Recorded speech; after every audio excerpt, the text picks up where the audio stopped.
L'homme gagnait à chaque fois au casino. Il lui suffisait de tout miser sur le numéro 7. Mais quand le croupier lança la bille, elle s'arrêta sur le 15. 15.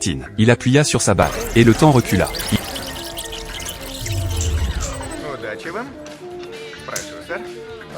Il plaça alors tous ses jetons sur le 15. Et la bille s'y arrêta précisément. Ainsi, Peter transforma ses $100 en 3400 $. Mais il ne s'arrêta pas là. Il enchaîna 3 victoires consécutives, jusqu'à accumuler 30 000 $ en jetons. Il se rendit alors au guichet pour les échanger. Pour ne pas attirer l'attention du casino, Peter fréquentait chaque jour un établissement différent, sans jamais dépasser 30 000 $. S'il gagnait à tous les coups, c'était grâce à une bague magique. Au début, il n'y prêta guère attention en la trouvant, jusqu'à ce que son téléphone sonne dans sa poche. Après avoir coupé la sonnerie, Peter examina la bague de plus près. Son doigt effleura accidentellement la pierre noire. Il vit la bague réapparaître au sol. Peter la ramassa sans hésiter. La pierre noire était devenue blanche. Et le téléphone sonna à nouveau. Tout ce qui se passait semblait irréel à Peter, comme dans un rêve. Pour vérifier de combien de secondes le temps reculait, il se rendit dans un restaurant. Il lança un chronomètre d'1 minute, puis activa la bague magique. Le temps recula de 57 secondes exactement. Une nouvelle vie commençait pour Peter. Il se rendit d'abord au casino. Grâce à sa bague porte-bonheur, Peter misait sur n'importe quel numéro. Peu importait le résultat, la bague lui garantissait la victoire à chaque fois. Après avoir amassé une fortune au casino,